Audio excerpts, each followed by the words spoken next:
ಮೊದಲಿಗೆ ನಾವು ಇದೇ ಮೊದಲ ಬಾರಿಗೆ ಕನ್ನಡದಲ್ಲಿ ಪಿ ಎಫ್ ಫಾರ್ಮೇಟನ್ನು ಯಾವ ರೀತಿ ನಾವು ಭರ್ತಿ ಮಾಡಬೇಕು ಅಂತ ಹೇಳ್ಬಿಟ್ಟು ನಾನು ನಿಮಗೆ ತಿಳಿಸ್ಕೊಡ್ತಾ ಹೋಗ್ತಾ ಇದ್ದೀನಿ. ಇದರಲ್ಲಿ ಏನಪ್ಪ ಅಂತಂದರೆ ನೋಡಿ, ಎಂಪ್ಲಾಯೀಸ್ ಪ್ರಾವಿಡೆಂಟ್ ಫಂಡ್ ಆರ್ಗನೈಜೇಷನ್ ಅಂತ ಇದೆಯಲ್ಲ, ಇದರಲ್ಲಿ ಏನಿಲ್ಲ ಅಂತಂತಂದ್ರೂ ತುಂಬ ಸರಳವಾಗಿ ನಾವು ಭರ್ತಿಯನ್ನು ಮಾಡ್ತಾ ಹೋಗ್ಬೋದು. ಇದರಲ್ಲಿ ಏನಪ್ಪ ಅಂತಂದರೆ declaration by the person taking up the employment in an establishment on which employees provident fund scheme ಅಂತ ಇದೆ. ಇದರಲ್ಲಿ ಮೊದಲಿಗೆ ನಾವು ನೇಮ್ ಅಂತ ಇದೆ, ನಾವು ನೇಮ್ ಅನ್ನೋದನ್ನು ಇದರಲ್ಲಿ ಮೊದಲನೇ ಕಾಲಮಲ್ಲಿ ಇದರಲ್ಲಿ ನಾವು ಭರ್ತಿ ಮಾಡ್ಕೊತ ಹೋಗ್ಬೋದು.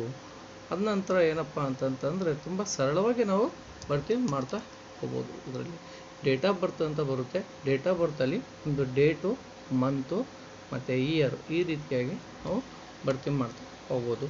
ನೆಕ್ಸ್ಟ್ ಅದ ನಂತರದಲ್ಲಿ ಫಾದರ್ ನೇಮ್ ಅಂತ ಬರ್ತಾ ಇರುತ್ತೆ. ಫಾದರ್ ನೇಮ್ ಅನ್ನೋದ್ರಲ್ಲಿ ದುಗ್ಗಪ್ಪ ಅಥವಾ ನಿಮ್ಮ ತಂದೆ ಹೆಸರು ಏನಾದರೂ ಇದ್ದರೆ ಭರ್ತಿ ಮಾಡ್ತಾ ಹೋಗ್ಬೋದು.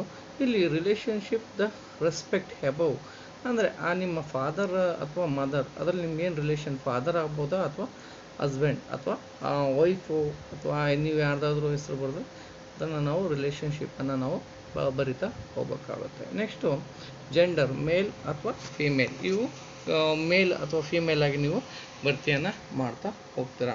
ತದನಂತರದಲ್ಲಿ ನೆಕ್ಸ್ಟು ಮೊಬೈಲ್ ನಂಬರನ್ನು ಭರ್ತಿ ಮಾಡ್ತಾ ಹೋಗ್ಬೋದು, ನಿಮ್ಮ ಮೊಬೈಲ್ ನಂಬರು. ತದನಂತರದಲ್ಲಿ ಇಮೇಲ್ ಐ ಡಿ, ಇಲ್ಲಿ whether a member employ provident scheme ಅಂತ ಇದೆ. ನೀವು 1952ರಲ್ಲಿ ಎಂಪ್ಲಾಯ್ಮೆಂಟ್ ಪ್ರಾವಿಡೆಂಟ್ ಸ್ಕೀಮಲ್ಲಿ ನೀವೇನಾದರೂ ಒಳಪಟ್ಟಿದ್ದೀರಾ ಅಂತಂದರೆ ಅದರಲ್ಲಿ ನೀವು ನೋ ಅಂತೇಳ್ಬಿಟ್ಟು ಮೆನ್ಷನನ್ನು ಮಾಡ್ತಾ ಹೋಗ್ತೀರಾ. ನೆಕ್ಸ್ಟು ವೆದರ್ ಅರ್ಲಿಯರ್ ಮೆಂಬರ್, ಇದು ಕೂಡ ನಿಮಗೆ ಅಪ್ಲಿಕೇಬಲ್ ಆಗಲ್ಲ, ಇದರಲ್ಲೂ ಕೂಡ ನೀವು ನೋ ಅಂತ ಮೆನ್ಷನ್ ಮಾಡ್ತಾ ಹೋಗ್ತೀರಾ. ನೆಕ್ಸ್ಟು ಬರ್ತಾ ಹೋದಾಗೆ ನಿಮಗೆ ಇಲ್ಲಿ ನೋಡಿ 10ನೇ ಫಾರ್ಮೆಟ್ ಬರುತ್ತೆ, the details of universal account number ಅಂತೇಳ್ಬಿಟ್ಟು ಬರುತ್ತೆ.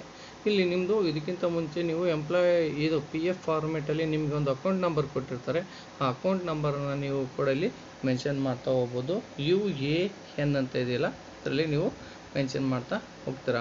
Next date of exit previous, ನೀವು ಹೊಸದಾಗಿ ಕಂಪ್ನಿಗೆ ಜಾಯ್ನ್ ಆಗಿದ್ದೀರಾ ಅಂತಂದರೆ ಲಾಸ್ಟ್ ಕಂಪ್ನಿಯಿಂದ ನಿಮ್ಗೆ ಏನು ಎಕ್ಸಿಟ್ ಫಾರ್ಮೆಟ್ ನಿಮ್ಗೊಂದು ಡೇಟ್ ಕೊಟ್ಟಿರ್ತಾರೆ, ಅಂದರೆ ನೀವು ಯಾವ ದಿನಾಂಕದಿಂದ ನೀವು ಆ ಕಂಪ್ನಿಯಲ್ಲಿ ಬಿಟ್ಟಿದ್ದೀರಾ ಅನ್ನೋದನ್ನು ನೀವು ಕೂಡ ಅದರಲ್ಲಿ ನೀವು ಭರ್ತಿಯನ್ನು ಮಾಡ್ತಾ ಹೋಗ್ಬೋದು. ಯಾವ ಡೇಟು, ಯಾವ ಮಂತು ಮತ್ತು ಯಾವ ಇಯರಲ್ಲಿ ನೀವು ಲಾಸ್ಟ್ ಕಂಪ್ನಿಯನ್ನು ಬಿಟ್ಟಿರ್ತೀರ ಅಂತ ಹೇಳ್ಬಿಟ್ಟು ನೀವು ಅದನ್ನ ಭರ್ತಿ ಮಾಡ್ತಾ ಹೋಗ್ಬೋದು. ಇಲ್ಲಿ 12ನೇ ಫಾರ್ಮೆಟ್ ಇದೆ, if scheme the certificate issued the provident then scheme certificate number, ಅದು ನಿಮ್ಗೆ ಏನಾದರೂ ನಿಮಗೆ ಅಪ್ಲಿಕೇಬಲ್ ಆಗೋದಿಲ್ಲ ಅನಿಸುತ್ತೆ.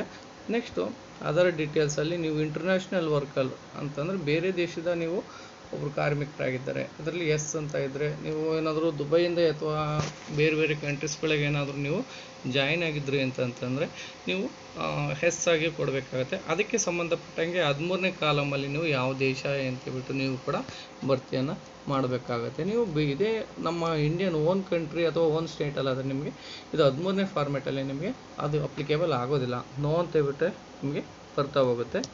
ಇಫ್ ನೀವು ಬೇರೆ ಕಂಟ್ರಿಲಿ ಏನಾದರೂ ನೀವು ಜಾಬ್ ಮಾಡಿದ್ದೀರಾ ಅಂತಂದರೆ ಅದು ಕೂಡ ಏನಾಗುತ್ತಪ್ಪ ಅಂತಂದರೆ 13ನೇ ಕಾಲಮಲ್ಲಿ ನೀವು ಪಾಸ್ಪೋರ್ಟ್ ನಂಬರ್ ಬರೀಬೇಕಾಗುತ್ತೆ, ಪಾಸ್ಪೋರ್ಟ್ ನಿಮ್ಮದು ವ್ಯಾಲಿಡಿಟಿ ಬರೀಬೇಕಾಗುತ್ತೆ, ಡೇಟು ಮಂತು ಇಯರ್ ಎಲ್ಲ ನೀವು ಭರ್ತಿ ಮಾಡ್ತಾ ಹೋಗ್ಬೇಕಾಗುತ್ತೆ.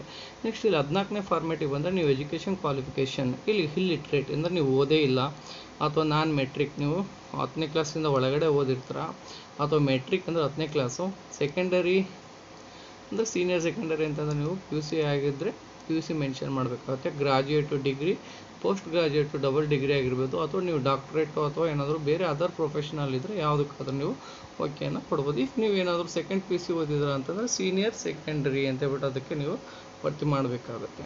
ತದನಂತರದಲ್ಲಿ ನೀವು ಮೆರಿಟಲ್ ಸ್ಟೇಟಸ್ ಅಂದರೆ ಮದುವೆ ಆಗಿದ್ದೀರಾ ಅಥವಾ ಮದುವೆ ಆಗಿಲ್ಲ, ಮದುವೆ ಆಗಿದ್ದರೆ ಮ್ಯಾರಿಡು, ಮದುವೆ ಆಗಿಲ್ಲ ಅಂತಂದರೆ ಅನ್ಮ್ಯಾರಿಡ್ ಅಂತೇಳ್ಬಿಟ್ಟು ನಾವು ತೋರಿಸ್ತಾ ಹೋಗ್ಬೇಕಾಗುತ್ತೆ. ಇಲ್ಲಿ ಸ್ಪೆಷಲಿ ಹೆಬಲ್ಡ್ ಅಂತೇಳ್ಬಿಟ್ಟಿದೆ ನೋಡಿ, ಇದರಲ್ಲಿ ನೀವೇನಾದರೂ ಸ್ಪೆಷಲಾಗಿ ಏನಾದರೂ ಬೇರೆ ದೈಹಿಕವಾಗಿ ನ್ಯೂನತೆಯನ್ನು ಹೊಂದಿದರೆ ಎಸ್ ಅಂತ ಕೊಡ್ಬೋದು, ಅಥವಾ ಇಲ್ಲ ಅಂತಂದರೆ ನೋ ಅಂತ ಅನ್ನೋದು ಕೊಡ್ಬೋದು. ಇಫ್ ನೀವೇನಾದರೂ ಎಸ್ ಅಂತ ಕೊಟ್ಟರೆ ಇಲ್ಲಿ ನೀವು ವಿಜುವಲ್ಲು, ಹಿಯರಿಂಗು ಮತ್ತು ಲೊಕೊಮೋಟಿವ್ಗೆ ನೀವು ಯಾವ ಭಾಗಕ್ಕೆ ನೀವು ನ್ಯೂನತೆಗೆ ಒಳಗಾಗಿದ್ದೀರಾ ಅಂತೇಳ್ಬಿಟ್ಟು ನೀವು ಅದನ್ನು ನೀವು ಭರ್ತಿ ಮಾಡಬೇಕಾಗುತ್ತೆ.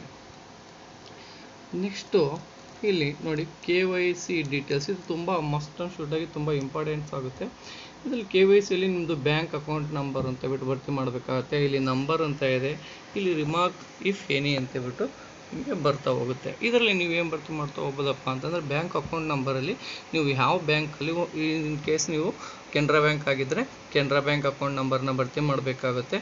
ಅದರಲ್ಲಿ ನೀವು ನಿಮ್ಮ ಅಕೌಂಟ್ ನಂಬರನ್ನು ಕೂಡ ನೀವು ಈ ಕಡೆ ಬಲಗಡೆ ನಂಬರ್ ಅಂತ ಇದೆಯಲ್ಲ ಇದರಲ್ಲಿ ಕೂಡ ನೀವು ಭರ್ತಿ ಮಾಡ್ತಾ ಹೋಗಬೇಕಾಗುತ್ತೆ. ನೀವೇನಾದರೂ ಆಧಾರ್ ನಂಬರ್ನ ಹೊಂದಿದರೆ ಆಧಾರ್ ನಂಬರನ್ನು ನೀವು ಎಂಟ್ರಿ ಮಾಡಬೇಕಾಗುತ್ತೆ. ಪರ್ಮನೆಂಟ್ ಅಕೌಂಟ್ ನಂಬರ್ ಅಂದರೆ ಪಾನ್ ನಂಬರ್ ಅಂತ ಇದೆಯಲ್ಲ ಆ ಪಾನ್ ನಂಬರ್ನು ಕೂಡ ನೀವು ಎಂಟ್ರಿ ಮಾಡ್ತಾ ಹೋಗಬೇಕಾಗುತ್ತೆ.